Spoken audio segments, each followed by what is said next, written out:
C'est l'histoire de Claire, une femme de 35 ans qui a construit sa vie loin du regard de sa famille, en silence, avec obstination. Une vie que personne ne connaissait vraiment. Ce soir-là, elle portait une robe bordeaux et un secret de 6 ans.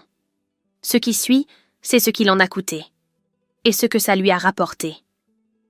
Cette histoire est une fiction. Les personnages, les situations et les lieux décrits sont imaginaires et ne représentent aucune personne réelle. Ce soir-là, Claire avait mis la robe bordeaux parce que c'était la seule qu'elle possédait qui convenait à ce genre de soirée. Ces dîners d'affaires où son père aimait parader avec ce verre de champagne qu'il tenait toujours un peu trop haut, entouré d'associés qui riaient trop fort et posèrent des questions auxquelles il n'écoutait pas les réponses.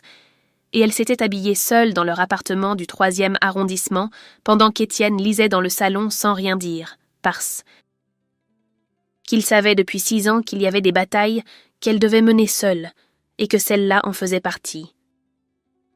Il lui avait embrassé l'épaule avant qu'elle parte, juste ça, et elle avait senti dans ce geste simple tout ce qu'il ne disait pas, cette façon qu'il avait de la tenir sans jamais l'emprisonner. Et elle avait pensé en descendant les escaliers que c'était exactement pour ça qu'elle l'avait épousé dans cette petite mairie du 7e arrondissement de Lyon, un mardi matin de novembre, devant 3 témoins et un greffier qui bâillait.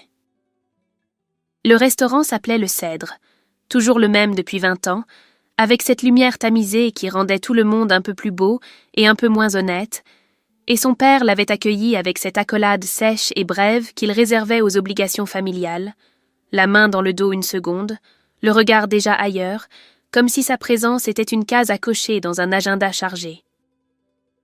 Sa mère portait le collier de perles, celui qu'elle sortait pour les occasions importantes, et son sourire ne montait pas jusqu'aux yeux. Il y avait 6 personnes autour de la table, des noms qu'elle avait déjà entendus.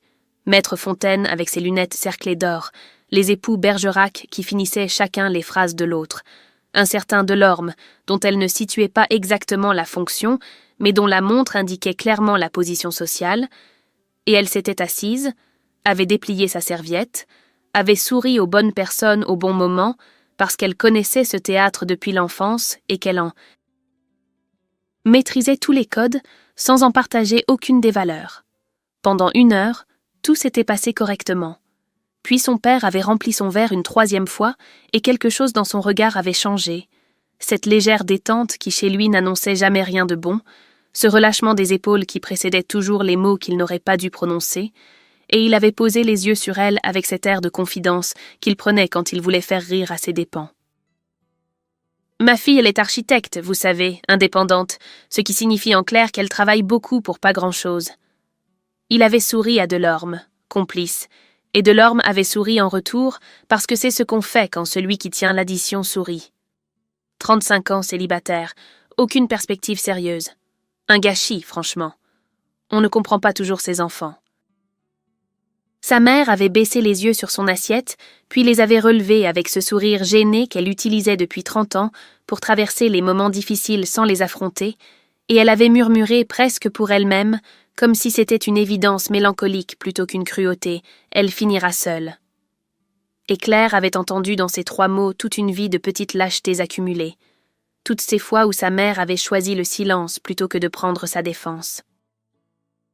Elle avait regardé sa flûte de champagne, les bulles qui montaient régulières et indifférentes, et elle avait pensé à Étienne, à ses mains larges couvertes de poussière de chantier le soir, à sa façon de faire le café le dimanche matin sans qu'on le lui demande, à ce rire qu'il avait eu dans la mairie quand le greffier avait failli prononcer son prénom de travers, et quelque chose en elle s'était mis en place avec la précision froide d'une décision qu'on a trop longtemps repoussée.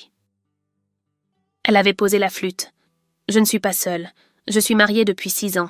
Vous n'avez jamais été invité. » Le visage de sa mère avait changé de couleur de cette façon qu'on ne voit qu'une fois dans une vie, cette pâleur qui vient quand quelque chose de fondamental vient de basculer et qu'on le comprend avant même d'avoir pu réfléchir, et son père avait reposé son verre brusquement sur la nappe blanche, et le son avait résonné dans le silence soudain de la table comme quelque chose qui se brise. « Explique-toi, tout de suite. » Claire avait regardé les autres convives, leurs visages figés entre gêne et fascination, puis elle avait regardé cet homme qui avait mesuré sa vie entière à l'aune de ce qu'elle n'était pas, et elle avait pris son sac, s'était levée sans précipitation, et avait dit simplement « pas ici. Dehors, l'air de Lyon était frais et propre. Elle avait marché jusqu'au parking, composé le numéro d'Étienne, et il avait décroché à la 2e sonnerie comme il le faisait toujours. « C'est fait », avait-elle dit. Un silence, puis sa voix à lui, grave et sans affolement. « Comment tu vas ?» Elle avait regardé la rue devant elle, les lumières, les passants, la ville qui continuait sans se soucier de rien. « Je ne sais pas encore. » Ce qu'elle ne savait pas non plus, c'est ce que son père était capable de faire quand on lui retirait le contrôle, et elle allait l'apprendre beaucoup plus vite qu'elle ne l'imaginait. Claire avait 19 ans la première fois qu'elle avait compris ce que signifiait vraiment le mot « espace ». Pas l'espace vide et froid de son enfance, dans cet appartement du 8e arrondissement, où son père occupait toutes les pièces sans jamais les habiter, mais l'espace comme quelque chose qu'on conçoit, qu'on décide, qu'on offre aux gens pour qu'ils puissent y devenir eux-mêmes, et c'était un professeur de première année à l'école d'architecture qui avait dit ça sans même s'en rendre compte entre 2 phrases sur les contraintes structurelles. Et elle avait noté la phrase dans la marge de son carnet avec l'impression que quelqu'un venait de nommer quelque chose qu'elle portait depuis toujours, sans pouvoir le formuler. Chez ses parents, l'espace avait toujours appartenu à son père. Il n'y avait pas eu de violence, pas de cris, rien de ce qu'on raconte facilement. Il y avait eu cette façon qu'il avait d'entrer dans une pièce et de la remplir entièrement sans effort apparent, de parler pendant les repas comme si le silence des autres était une forme de consentement, d'évaluer chaque décision de Claire avec ce regard de comptable qui transformait tout en colonnes de chiffres, ses notes, ses amis, ses choix vestimentaires, et plus tard ses projets professionnels, toujours avec cette même question sous-jacente qui ne se posait jamais directement mais qui flottait dans l'air de chaque conversation. Est-ce que ça rapporte quelque chose? Est-ce que ça mène quelque part? Est-ce que tu vas finir par valoir ce qu'on a investi en toi? Sa mère avait navigué dans tout ça avec cette discrétion qu'on prend parfois pour de la sagesse et qui n'est souvent que de la peur, souriant au bon moment, disparaissant au mauvais, et Claire avait appris très tôt à ne rien attendre d'elle dans les moments qui comptaient vraiment. Elle avait rencontré Étienne un mardi de mars, sur un chantier de réhabilitation dans le quartier de la Croix-Rousse, où elle supervisait la pose de cloisons pour un cabinet qui lui sous-traitait les petits projets en attendant qu'elle ait assez de clients pour voler seule. Il était artisan, menuisier, et il avait passé la matinée à lui poser des questions précises sur les plans sans jamais remettre en cause ses décisions, ce qui était suffisamment rare pour qu'elle le remarque. Ils avaient déjeuné ensemble par hasard à la boulangerie du coin, puis le lendemain par choix, puis la semaine suivante dans un restaurant du Vieux-Lyon où il avait commandé pour elle sans lui demander parce qu'il avait retenu ce qu'elle avait dit préférer 3 jours plus tôt, et ce détail si simple l'avait touchée d'une façon qu'elle n'avait pas anticipée. Ce qui l'avait frappé chez lui, dès le début, c'était cette façon qu'il avait de prendre de la place sans en prendre aux autres, d'exister pleinement sans que sa présence réduise celle de quiconque autour de lui, et elle avait mis plusieurs semaines à comprendre que c'était simplement ça, un homme qui n'avait pas besoin de diminuer les autres pour se sentir entier. Il s'était marié 18 mois plus tard dans la mairie du 7e arrondissement, un mardi matin de novembre parce que c'était le seul créneau disponible avant janvier et qu'il n'avait pas voulu attendre, avec pour témoin sa collègue Nadia et le frère d'Étienne venus spécialement de Grenoble. Et le greffier avait failli appeler Claire Claire-Marie, en lisant trop vite, ce qui avait fait rire Étienne d'un rire si franc et si soudain que même le greffier avait souri malgré lui. Elle n'avait pas invité ses parents. Ce n'était pas une décision prise dans la colère, pas une vengeance planifiée, juste la certitude tranquille que leur présence aurait transformé ce matin simple et juste en quelque chose qu'il aurait fallu gérer, expliquer, défendre, et qu'Étienne méritait mieux que ça, qu'elle méritait mieux que ça, que ce mariage était à eux et à personne d'autre. Elle y avait pensé parfois, ces 6 dernières années, à ce moment où il faudrait le dire, sans jamais imaginer que ce serait dans un restaurant feutré devant des associés en costume, avec un verre de champagne dans la main et le parfum d'aftershave de son père dans l'air, ce parfum de bois de santal qu'elle associait depuis l'enfance au silence qui précède les mauvaises nouvelles. Maintenant c'était dit. Et en marchant vers sa voiture ce soir-là, elle sentait quelque chose qu'elle n'avait pas ressenti depuis longtemps. Pas de la fierté exactement, plutôt cette légèreté qui vient quand on pose enfin un poids qu'on portait depuis si longtemps qu'on avait fini par oublier qu'il était là. Son téléphone vibra dans sa main. Le prénom de son père s'afficha sur l'écran. Elle éteignit l'écran et continua de marcher. Étienne avait fait le café avant qu'elle se lève, comme tous les matins, et il avait posé la tasse sur la table de nuit sans rien dire, sans poser de questions, sans ce regard inquiet que d'autres auraient eu dans la même situation, et Claire avait regardé ce geste simple pendant quelques secondes avant de prendre la tasse, parce qu'elle savait que c'était sa façon à lui de dire qu'il était là et que le reste pouvait attendre.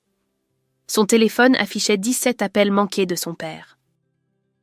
Elle avait bu son café jusqu'à la dernière gorgée, avant de rappeler, parce qu'il y avait dans ce choix quelque chose d'important, une façon de décider elle-même du moment, de ne pas se laisser convoquer comme on l'avait toujours fait, et quand elle avait finalement composé le numéro, sa voix à elle était posée, et la sienne à lui ne l'était pas du tout. « Demain, 18 heures, tu viens avec lui. » Pas de bonjour, pas de préambule. Juste cet ordre bref qui présupposait qu'elle allait obéir, comme elle l'avait toujours fait, comme si les 35 années précédentes avaient établi une règle que la veille au soir n'avait pas suffi à effacer. Elle avait dit oui, parce que cette conversation-là méritait d'être faite en face. Ils étaient arrivés ensemble le lendemain, Étienne avec cette façon qu'il avait de marcher dans les espaces inconnus, calme et attentif, sans chercher à impressionner ni à se faire oublier. Et Claire avait senti, en poussant la porte de l'appartement de ses parents, cette odeur familière de cire et de renfermé qui lui rappelait chaque dimanche d'enfance passé à attendre que le repas se termine pour pouvoir partir. Sa mère les attendait dans le salon, les mains croisées sur les genoux, le visage de quelqu'un qui a peu dormi et beaucoup réfléchi. Son père était debout devant la fenêtre, dos tourné, et il ne s'était pas retourné immédiatement, ce qui était une façon de faire sentir son mécontentement avant même que quoi que ce soit ait été dit. Quand il s'était enfin retourné, son regard était allé directement sur Étienne, pas sur Claire, et il l'avait examiné avec cette lenteur calculée qu'il utilisait dans les négociations professionnelles, comme si l'homme devant lui était un dossier à évaluer plutôt qu'une personne à rencontrer. « Donc c'est vous ?» Étienne n'avait pas bougé. « Oui, je m'appelle Étienne Maréchal. » Son père avait laissé passer un silence, puis « Menuisier. » « Qui ?» Il avait prononcé le mot avec cette neutralité précise qui était pire que le mépris ouvert, cette façon de constater un fait en laissant à l'autre le soin de comprendre ce que ce fait implique dans son système de valeurs. « Ma fille a fait 5 ans d'études d'architecture pour épouser un menuisier en secret. Votre fille a fait 5 ans d'études d'architecture et elle est devenue une excellente architecte. » Étienne avait dit ça sans hausser la voix, sans agressivité, avec cette tranquillité des gens qui n'ont rien à prouver. Le reste ne vous appartient pas. Claire avait vu quelque chose changer imperceptiblement dans le visage de son père. Pas de la colère, quelque chose de plus profond, la surprise de quelqu'un qui n'est pas habitué à ce qu'on lui réponde sans chercher son approbation. Sa mère avait regardé Étienne avec une expression qu'elle n'avait pas su déchiffrer immédiatement, entre l'inconfort et quelque chose qui ressemblait, peut-être, à une forme de reconnaissance. Son père s'était repris rapidement, comme il le faisait toujours. « Vous comprendrez que nous ayons besoin de temps, que cette situation est difficile à accepter pour nous. »« Je comprends que vous soyez surpris, » avait dit Claire. « Ce que je ne peux pas vous accorder, c'est le droit de décider si mon mariage est légitime. » Il y avait eu un silence long, tendu, de ceux qui contiennent plusieurs décisions simultanées, et son père avait regardé par la fenêtre puis s'était retourné vers elle avec cette expression qu'elle connaissait depuis l'enfance, celle qui précédait les ultimatums. « Tu choisis. C'est lui ou c'est nous. » Claire avait regardé Étienne. Il ne lui faisait pas signe, ne cherchait pas à influencer, simplement là, les mains dans les poches, patient comme quelqu'un qui a confiance dans la personne qu'il aime. Elle s'était retournée vers son père. « J'ai déjà choisi, il y a 6 ans. » La rupture n'avait pas fait de bruit.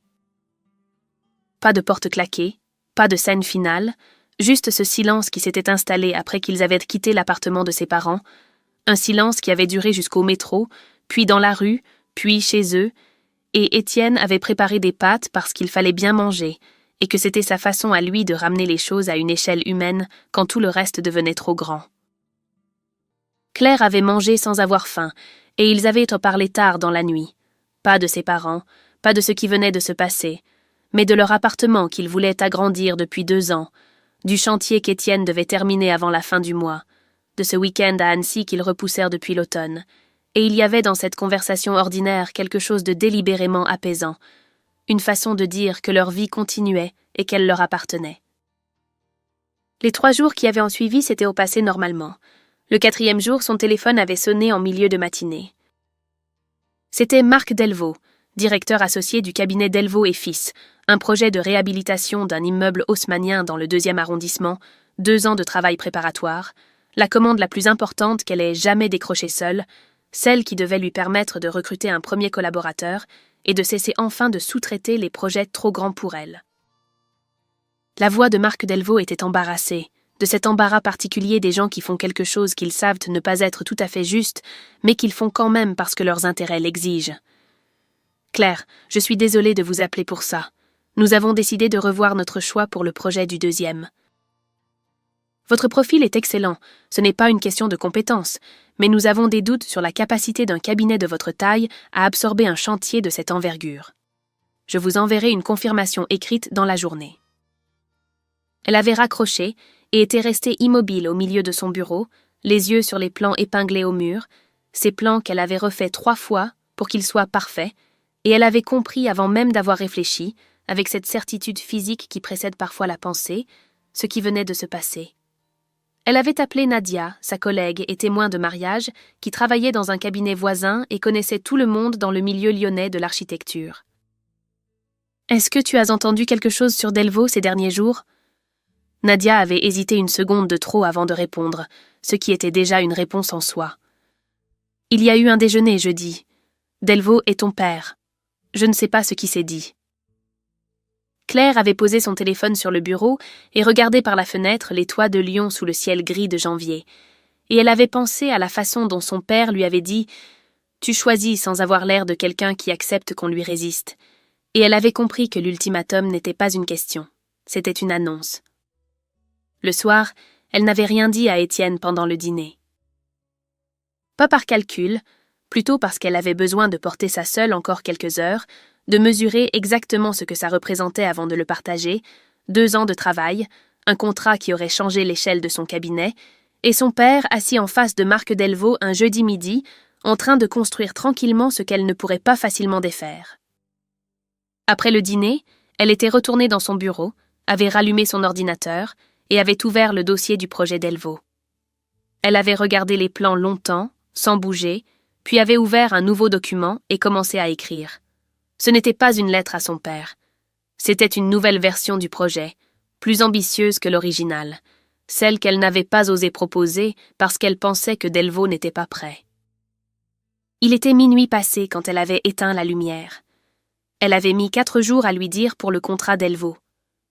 Non pas parce qu'elle voulait lui cacher quelque chose, mais parce qu'il y avait dans le fait de prononcer les mots à voix haute une forme de confirmation qu'elle n'était pas encore prête à affronter, comme si tant qu'elle portait ça seule, ça restait quelque chose qu'elle pouvait encore contrôler.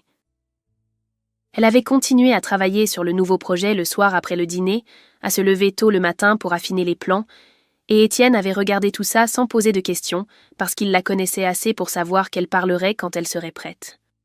Le jeudi soir, elle avait tout dit. Il avait écouté sans l'interrompre, assis en face d'elle à la table de la cuisine, les mains à plat sur la toile cirée, et elle avait regardé son visage pendant qu'elle parlait et avait vu passer dans ses yeux quelque chose qu'elle n'avait pas anticipé. Pas de la colère, pas de l'inquiétude, mais cette douleur tranquille des gens qui souffrent de voir souffrir quelqu'un qu'ils aiment sans pouvoir rien y faire. Quand elle avait fini, il avait gardé le silence un moment, puis il avait dit « Je vais lui parler ». Elle avait secoué la tête. « Non. »« Claire. »« Non, Étienne, ce n'est pas ton combat. » Il avait regardé la table, puis elle, et elle avait vu à son expression qu'il choisissait ses mots avec soin. « Tu te bats seule depuis toujours », avait-il dit finalement, doucement, sans accusation dans la voix mais avec cette précision qui fait plus mal que les reproches. Contre ton père quand tu étais petite, contre les cabinets qui ne te prenaient pas au sérieux, contre les clients qui doutaient, et maintenant encore. Je suis là, Claire, je suis ton mari. Ce qui t'arrive m'arrive aussi. Elle avait voulu répondre, mais les mots n'étaient pas venus, parce qu'il avait raison, et qu'elle le savait et que le reconnaître à voix haute demandait quelque chose qu'elle n'avait pas appris à faire facilement. Ils s'étaient regardés un long moment dans le silence de la cuisine, et la conversation s'était arrêtée là, suspendue, sans résolution, chacun portant sa part de ce qui venait d'être dit. Ce soir-là, Claire avait fait la vaisselle seule pendant qu'Étienne lisait dans le salon. Et il y avait dans cette séquence ordinaire une tension basse et sourde qui n'était pas de la rancœur, mais plutôt la conscience aiguë que quelque chose entre eux venait d'être mis à l'épreuve. Le lendemain matin, il était parti tôt sur un chantier sans la réveiller, ce qu'il ne faisait jamais d'habitude, et elle avait trouvé le café préparé et sa tasse posée à côté de la cafetière, ce geste quotidien maintenu malgré tout, et elle avait bu ce café debout dans la cuisine en pensant qu'il y avait des façons de tenir à quelqu'un qui ne passait pas par les mots. C'est en rangeant la veste d'Étienne le soir qu'elle avait trouvé l'enveloppe. Glissée dans la poche intérieure, fermée, avec son prénom écrit dessus de l'écriture de son père, cette écriture angulaire et précise qu'elle reconnaissait entre mille. Elle était restée immobile un long moment, l'enveloppe dans la main, puis elle l'avait ouverte. C'était une lettre courte, 3 paragraphes, rédigés avec ce style formel que son père utilisait quand il voulait donner du poids à ce qu'il écrivait. Il s'adressait à Étienne. Il lui expliquait, avec une froideur administrative, que Claire méritait mieux que la vie qu'il pouvait lui offrir, qu'il nuisait à son avenir sans s'en rendre compte et qu'il était prêt à lui verser une somme qu'il nommait sans détour, en échange d'un départ discret et définitif.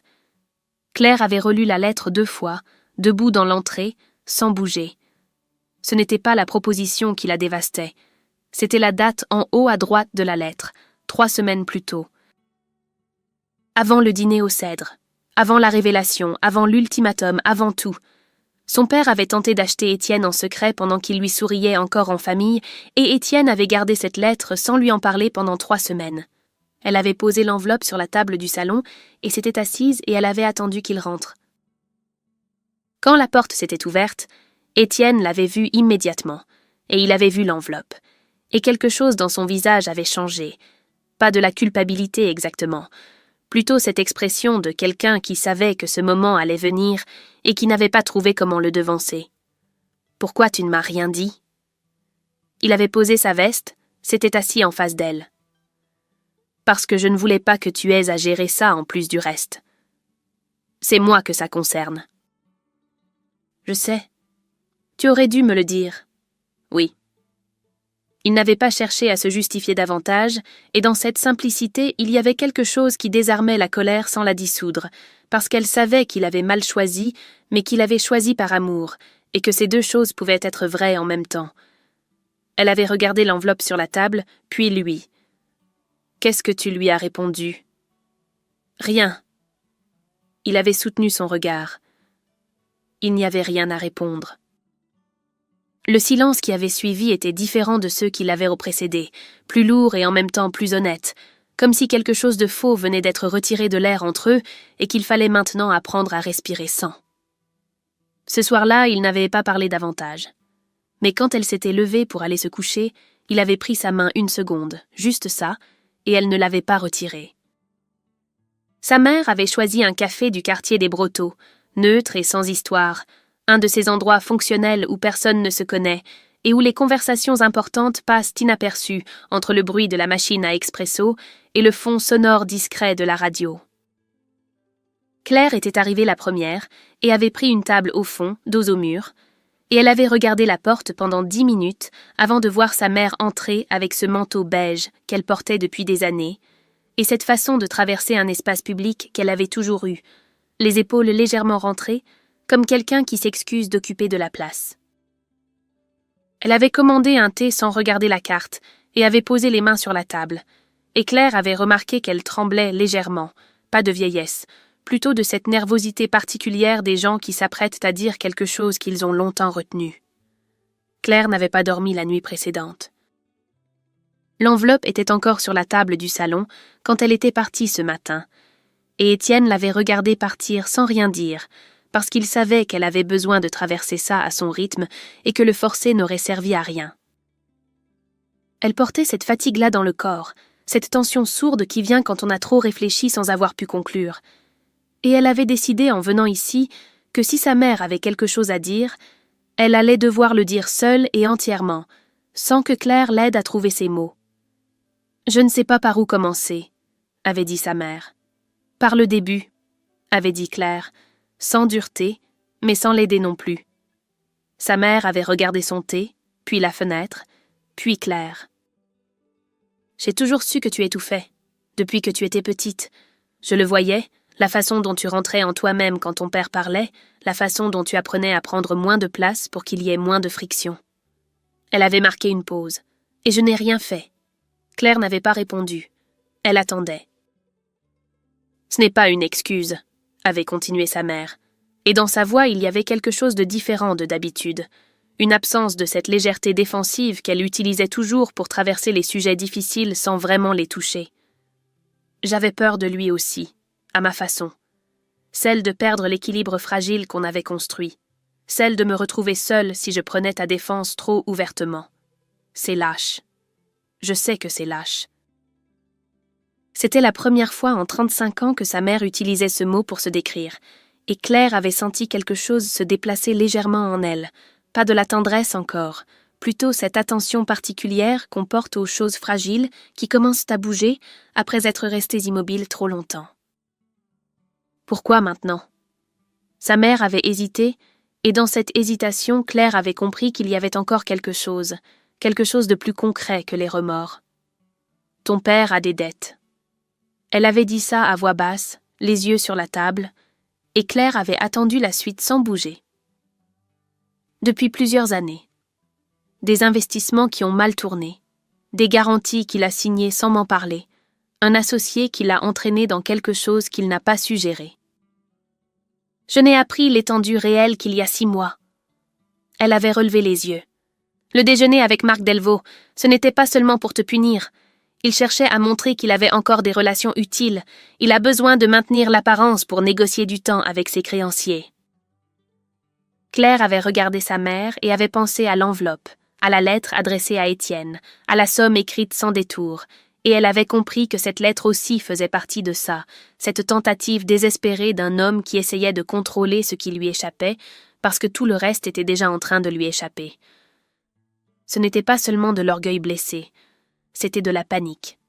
« Il sait que tu es ici ?» ?»« Non. » Un silence s'était installé entre elles, et Claire avait senti le poids de tout ce qui n'avait pas été dit pendant des années, toutes ces conversations qui auraient dû avoir lieu et qui n'avaient jamais eu lieu, et elle avait pensé qu'il était peut-être trop tard pour rattraper tout ça, ou peut-être pas, et qu'elle n'avait pas encore assez de recul pour savoir. « Est-ce qu'il t'a parlé d'une lettre ?» avait demandé Claire. Une lettre qu'il aurait envoyée à Étienne.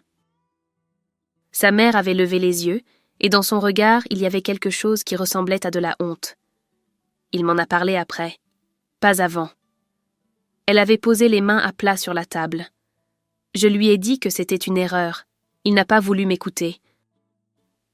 Claire avait hoché la tête lentement, et dans ce geste il y avait à la fois la confirmation de ce qu'elle avait besoin de savoir et la fatigue de quelqu'un qui vient de recevoir une vérité de trop en trop peu de temps. « Qu'est-ce que tu attends de moi ?» avait-elle demandé finalement. Sa mère avait secoué la tête. « Rien.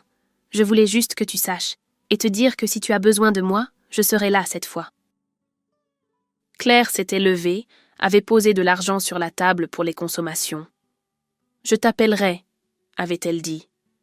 Ce n'était pas une promesse, c'était juste ce qu'elle était capable de donner ce matin-là, et sa mère l'avait compris, parce qu'elle avait hoché la tête sans insister et n'avait pas cherché à la retenir. Dans le tramway qui la ramenait vers le 3e arrondissement, Claire avait regardé défiler les façades de Lyon et avait pensé à Étienne, à la lettre, à sa mère dans ce café avec ses mains qui tremblaient, et pour la première fois depuis le début de tout ça, elle avait senti qu'elle ne pouvait plus se permettre de porter ça seule, non pas parce qu'elle n'en était pas capable, mais parce qu'elle avait enfin compris que choisir de ne pas le faire n'était pas une faiblesse. Ce soir, elle allait rentrer, et cette fois, elle allait laisser Étienne être là. Elle avait attendu le lundi matin pour appeler Marc Delvaux, parce que le week-end, elle avait passé 2 jours à préparer ce qu'elle allait dire avec la précision qu'elle mettait dans ses plans, chaque argument à sa place, chaque objection anticipée, et Étienne l'avait regardé travailler sans intervenir, lui apportant du café à intervalles réguliers, comme s'il était le gardien silencieux de quelque chose d'important. Le vendredi soir, après le tramway, après le café des Brotteaux, après tout ce que sa mère lui avait dit, elle était rentrée et elle avait trouvé Étienne dans la cuisine en train de préparer le dîner. Et elle s'était assise à la table et lui avait tout raconté, la lettre confirmée, les dettes, la panique froide derrière chaque manœuvre de son père, et il avait écouté sans l'interrompre.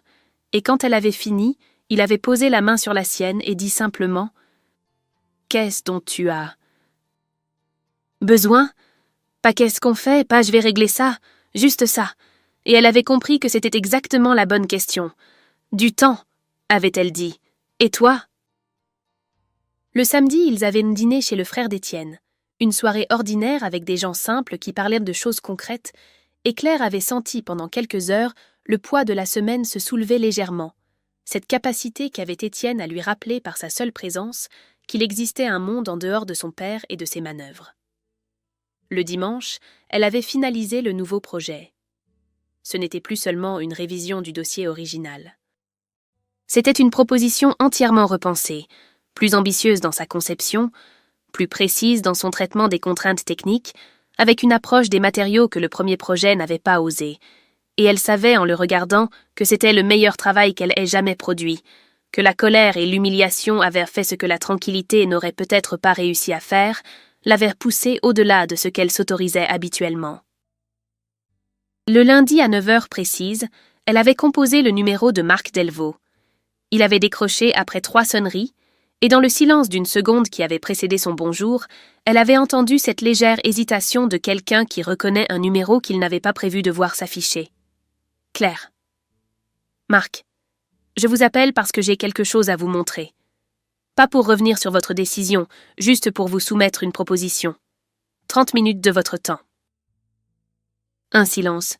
« Claire, la situation est un peu délicate en ce moment. » « Je sais. » Elle avait laissé passer un moment. « Je sais aussi pourquoi elle est délicate, et ce n'est pas une raison suffisante pour passer à côté d'un bon projet. » Il y avait eu un silence plus long cette fois, et dans ce silence, elle avait senti qu'il pesait quelque chose, la loyauté qu'il devait à son père contre son propre intérêt professionnel, et que ces deux choses n'étaient pas aussi bien alignées qu'il l'aurait voulu. « Jeudi à 14h, avait-il dit finalement. « Mon bureau. » Elle avait raccroché et était restée assise un moment les mains à plat sur le bureau, le cœur battant plus fort qu'elle ne l'aurait voulu, parce qu'elle savait que jeudi ne serait pas suffisant, qu'une réunion ne suffirait pas à défaire ce que son père avait construit en un déjeuner, mais que c'était quand même quelque chose, une porte entr'ouverte, et qu'elle n'avait pas besoin de plus pour l'instant. Le jeudi, elle était arrivée avec le dossier imprimé et les plans roulés sous le bras, et Marc Delvaux l'avait reçu avec cette politesse légèrement tendue des gens qui ne sont pas tout à fait à l'aise avec ce qu'ils font. Elle avait déroulé les plans sur sa table de réunion sans préambule et avait commencé à parler, et elle avait senti au bout de 5 minutes que quelque chose changeait dans son attention, cette façon qu'il avait eue de se pencher légèrement en avant, de poser des questions sur les matériaux, sur le traitement des façades, sur la gestion du calendrier de chantier. À la fin de la présentation, il avait regardé les plans un long moment sans rien dire. « C'est nettement au-dessus du projet initial, » avait-il dit, et dans sa voix il y avait quelque chose qui ressemblait à un regret sincère. « Le problème n'est pas là, Claire. Je sais où est le problème. » Il avait levé les yeux. « Alors vous comprenez que ma position est compliquée. Je comprends que vous avez des intérêts à ménager. » Elle avait commencé à rouler ses plans avec soin, sans précipitation. Ce que je vous demande, c'est de décider sur la base du travail, pas sur la base d'un déjeuner. Prenez le temps qu'il vous faut. Elle avait laissé un exemplaire du dossier sur sa table et était partie. Dans l'ascenseur qui descendait vers le hall, elle avait regardé son reflet dans les portes en métal brossé et avait pensé qu'elle avait bien fait, qu'elle avait dit ce qu'il fallait dire sans rien demander qu'elle n'aurait pas pu assumer. Mais elle savait aussi que Marc Delvaux allait appeler son père avant la fin de la journée et que son père allait répondre, et que la semaine qui venait allait dépendre de ce que ces deux hommes allèrent se dire dans une conversation à laquelle elle n'aurait pas accès. Ce soir-là, en rentrant, Elle avait ouvert son ordinateur et commencé à préparer discrètement un dossier sur les dettes de son père. Pas pour s'en servir comme d'une arme, mais pour avoir en main ce que sa mère lui avait confié, mis en ordre, documenté, parce qu'elle avait appris depuis longtemps que la vérité posée calmement au bon moment valait mieux que n'importe quelle confrontation. Elle attendrait, mais elle serait prête. Marc Delvaux avait rappelé le mercredi matin, 8 jours après leur réunion, et Claire était dans son bureau en train de travailler sur un autre dossier quand le téléphone avait sonné, et elle avait regardé le nom s'afficher un moment avant de décrocher, parce qu'elle avait appris ces dernières semaines à ne pas se précipiter vers les choses, à laisser venir ce qui venait sans courir à sa rencontre.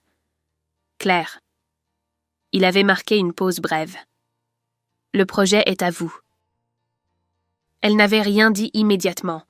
Pas de soulagement explosif, pas de victoire proclamée, juste ce silence de quelques secondes qui était sa façon à elle d'accueillir les choses importantes sans les abîmer par une réaction trop rapide.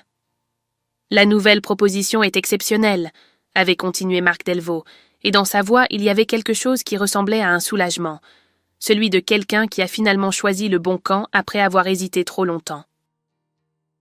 Honnêtement, c'est le meilleur dossier qu'on ait reçu sur ce type de projet depuis plusieurs années, et j'aurais dû m'en tenir à ça dès le début. Elle avait dit merci, simplement, sans l'absoudre, mais sans le condamner non plus, parce que ce qui comptait maintenant n'était pas ce qu'il avait fait, mais ce qu'il venait de décider, et que les deux choses méritèrent d'être traitées séparément. Après avoir raccroché, elle était restée assise un long moment, les mains sur le bureau, et elle avait pensé au dimanche où elle avait redessiné le projet entier jusqu'à minuit, à la colère froide qui l'avait tenue éveillée, à Étienne qui avait posé une couverture sur ses épaules sans rien dire avant d'aller se coucher. Et elle avait compris que ce contrat n'était pas seulement une victoire professionnelle, c'était la preuve que son père n'avait pas réussi à l'atteindre là où elle était, vraiment forte. Le soir, elle avait ouvert une bouteille de vin que leur avait offerte le frère d'Étienne pour leur anniversaire de mariage, un Bourgogne qu'ils gardèrent depuis 2 ans pour une occasion qui le méritait, et Étienne avait souri en la voyant sortir la bouteille sans qu'elle ait besoin de lui expliquer pourquoi. 3 jours plus tard, son père avait sonné à leur porte. Elle ne l'attendait pas, ou plutôt elle s'y attendait d'une façon abstraite, sachant que Marc Delvaux lui avait certainement annoncé sa décision et que son père n'était pas homme à encaisser une défaite sans chercher à reprendre la main, mais elle ne savait pas quand ni sous quelle forme, et le voir sur le palier un samedi matin, seul, sans sa veste de costume habituelle, dans un pull qu'elle ne lui avait jamais vu, l'avait surprise d'une façon qu'elle n'avait pas anticipée. Elle l'avait fait entrer parce que c'est ce qu'on fait, parce qu'il était son père malgré tout. Et Étienne s'était levé du canapé et avait dit bonjour avec cette politesse tranquille qui n'excluait rien. Puis il avait pris sa veste et était sorti acheter du pain sans qu'on le lui demande, cette façon qu'il avait de comprendre ce qui était nécessaire et de se mettre en retrait exactement au bon moment. Son père s'était assis dans le fauteuil près de la fenêtre et avait regardé ses mains un moment avant de parler. « Les associés sont au courant pour les dettes. Je ne sais pas comment, mais ils sont au courant. » Claire n'avait pas répondu. Fontaine veut restructurer. Delorme se retire du prochain projet. Il avait levé les yeux. Tu es au courant de quelque chose? Elle l'avait regardé avec cette clarté qu'on atteint quand on n'a plus peur de la réponse qu'on va donner. J'ai mis en ordre ce que maman m'avait dit. Je n'ai rien fait de plus. La vérité s'est déplacée toute seule. Il avait semblé vouloir répondre quelque chose, puis s'était ravisé, et dans ce mouvement interrompu, elle avait vu quelque chose qu'elle n'avait presque jamais vu sur son visage. De la fatigue. Une fatigue réelle. Pas de la tristesse, mais l'épuisement de quelqu'un qui a soutenu une façade trop longtemps et qui commence à sentir le poids de ce qu'elle lui a coûté. « La lettre que tu as envoyée à Étienne, » avait dit Claire. « C'était une erreur. » Son père avait baissé les yeux. Pas de déni, pas de justification. Juste ce silence d'un homme qui sait qu'il est allé trop loin et qui n'a plus les moyens de le nier. « Je ne veux pas ta ruine, » avait-elle dit. « Je veux juste qu'on arrête de se mentir. » Il avait regardé par la fenêtre les toits de Lyon sous le soleil de février, et il était resté silencieux un long moment, et elle avait attendu sans le presser, parce qu'elle n'avait plus besoin qu'il réponde immédiatement, plus besoin qu'il valide quoi que ce soit. Il s'était levé sans avoir dit autre chose, avait remis son manteau, et elle l'avait raccompagné jusqu'à la porte. Sur le palier, il s'était retourné une seconde, la bouche légèrement ouverte comme s'il cherchait encore ses mots, puis il était parti sans les avoir trouvés.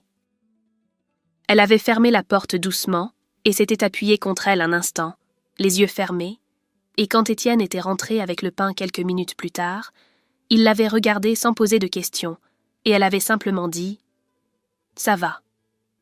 Et c'était vrai. Le chantier avait duré 11 mois. 11 mois pendant lesquels elle avait appris à dormir 6 heures par nuit sans s'en plaindre, à résoudre des problèmes de structure un vendredi soir en mangeant debout dans son bureau, à tenir des réunions de chantier avec des hommes qui avaient le double de son âge et qui avaient fini par la respecter, non pas parce qu'elle le leur avait demandé, mais parce qu'elle n'avait jamais eu besoin de le faire. Étienne était passé 2 fois par semaine surveiller la pose des menuiseries intérieures, et les ouvriers l'avaient appelé par son prénom dès la 3e visite, ce qui lui avait semblé être la chose la plus naturelle du monde. L'inauguration avait lieu un jeudi de septembre, en fin d'après-midi, quand la lumière de Lyon fait ce qu'elle fait à cette heure-là sur les façades en pierre, quelque chose de chaud et d'honnête qui ne ressemble à rien d'autre. Claire était arrivée en avance, comme toujours, et elle avait traversé les espaces vides avant que les invités n'arrivent.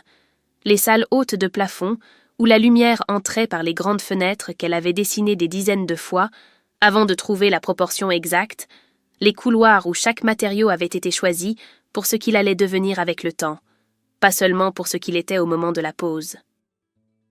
Devant la fenêtre du fond, elle s'était arrêtée un instant pour vérifier l'angle de la lumière, cette précision obsessionnelle qu'elle avait depuis toujours pour les détails que personne d'autre ne remarquait, et elle avait pensé fugacement, sans tendresse ni amertume, qu'elle tenait cette exigence-là de son père, cette façon de ne jamais accepter que quelque chose soit presque bien quand ça pouvait être juste.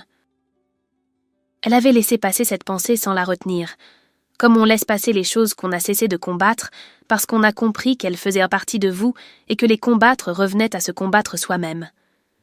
Elle avait posé la main sur le mur en passant, ce geste qu'on fait sans y penser quand quelque chose nous appartient d'une façon que les papiers ne peuvent pas tout à fait contenir. Les gens étaient arrivés progressivement, des clients, des collègues, Nadia avec son mari, le frère d'Étienne venu de Grenoble, Marc Delvaux, qui lui avait serré la main avec une sincérité qu'elle avait acceptée sans y attacher plus d'importance qu'elle n'en méritait. Il y avait du bruit, des verres, des conversations qui se croisaient, et Claire avait navigué dans tout ça avec cette présence tranquille qu'on acquiert quand on n'a plus rien à prouver. C'est Étienne qui l'avait vue en premier. Il était venu se placer à côté de Claire sans un mot, et avait légèrement incliné la tête vers l'entrée. Et Claire avait suivi son regard, et avait vu sa mère debout dans l'encadrement de la porte, le manteau beige, le même depuis des mois, les mains croisées devant elle avec cette façon qu'elle avait de prendre le moins de place possible dans les espaces inconnus. Elle n'avait pas été invitée. Elle était venue quand même. Claire avait traversé la salle lentement, et sa mère avait eu ce sourire fragile de quelqu'un qui ne sait pas encore s'il a le droit d'être là, et elle avait regardé autour d'elle, les espaces, la lumière, ce bâtiment entier qui portait la signature de sa fille, et dans son regard il y avait cette fierté simple et tardive qui ne demande rien en retour parce qu'elle sait qu'elle arrive trop tard pour demander quoi que ce soit. « Tu es venue », avait dit Claire simplement. Sa mère avait hoché la tête, puis après un silence, les yeux toujours sur le bâtiment, il voulait venir. Claire l'avait regardé un moment, puis avait regardé à son tour les grandes fenêtres, la lumière de septembre qui traversait le verre et dessinait des rectangles clairs sur le sol en pierre. « Je sais », avait-elle dit. Elle n'avait pas dit autre chose. Il n'y avait rien d'autre à dire. Plus tard, quand la plupart des invités étaient partis et que les lumières s'éteignaient une à une, Étienne et Claire avaient marché ensemble dans le bâtiment presque vide, leurs pas résonnant légèrement sur le sol froid, et il avait posé la main sur son épaule, avec ce geste qui n'avait pas changé depuis le premier jour, cette façon de tenir sans retenir, d'être là sans peser. Elle s'était arrêtée devant la grande fenêtre du fond et avait regardé les toits de Lyon dans la lumière du soir, et elle avait pensé à tout ce qui avait précédé ça, les années de travail silencieux, la lettre dans la poche d'une veste, le café des Brotteaux et les mains tremblantes de sa mère, la robe bordeaux posée sur une chaise, et cette flûte de champagne qu'elle avait posée sur la nappe blanche avant de dire ce qui devait être dit. Étienne n'avait rien demandé. Il regardait la ville avec elle. Elle avait souri, doucement, pour elle-même, de ce sourire qu'on a quand on comprend qu'on est exactement là où on devait être, pas parce que tout s'est arrangé, pas parce que les blessures ont disparu, mais parce qu'on a construit quelque chose de vrai sur un terrain qui n'était pas facile, avec les mains qu'on avait, sur les fondations qu'on s'était données. Et ça, personne ne pouvait le lui prendre. Claire a choisi de construire plutôt que d'attendre. De tenir plutôt que de plier. Et d'aimer, même quand c'était compliqué. Peut-être que vous avez connu, vous aussi, ce silence qu'on porte trop longtemps. Ou cet homme qui pose une main sur votre épaule sans rien demander. Si cette histoire vous a touché, dites-le nous. Votre avis compte vraiment. Il nous aide à continuer à créer des histoires comme celle-ci, pour vous. I'm coming, don't worry, I'm coming back. Yeah, I'm going to the left of the sun now. So Okay. go to your dead body and then go to the left of it. I don't know if that's my dead body. I think I'm that's... still going east. That is your dead body. It is? Yeah. Oh, okay.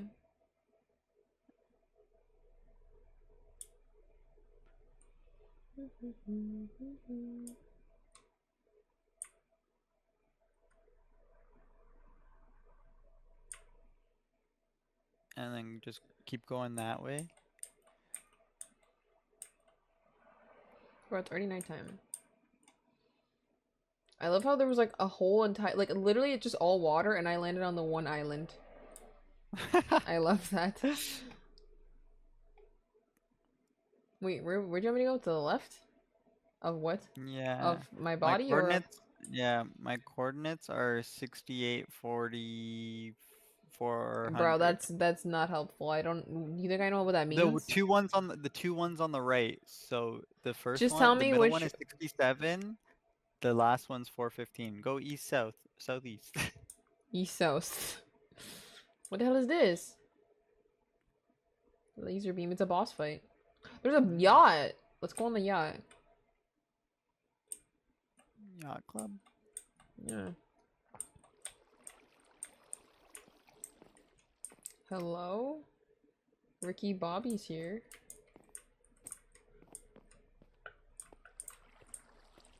What the hell is this?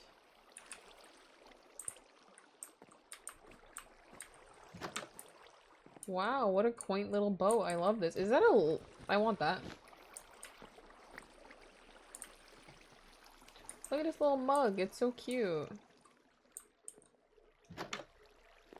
I think you guys have a leak in the boat. Oh my god, a Pokemon mug? This is so cute. I need it. Steal it, steal it.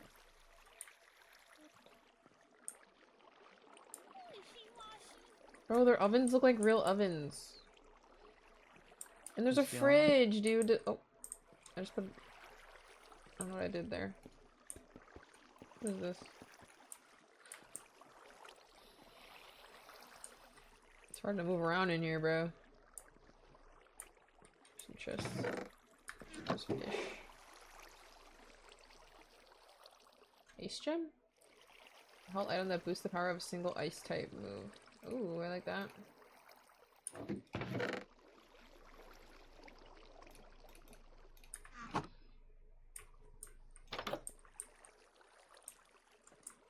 Ugh. Man, I already have no space in my... Yeah, but by the time I get there, you're gonna be done looting the place. Yeah. Yeah. I kind of want to take that oven, but I won't.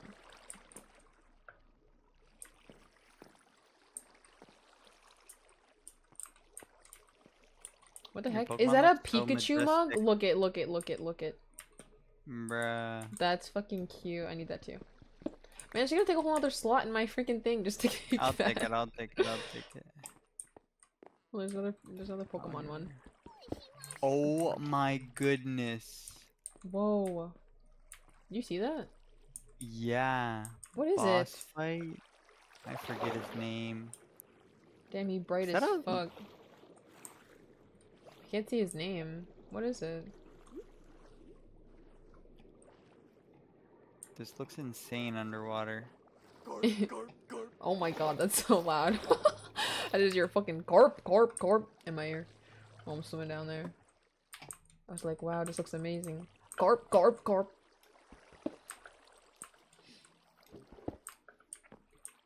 Why do all the freaking Pokemon that spawn as bosses always the cool ones, bruh? I know, man. That sucks. Really just not possible to catch them. I've won 2 boss fights now, though. Mhm. 2 in the bag.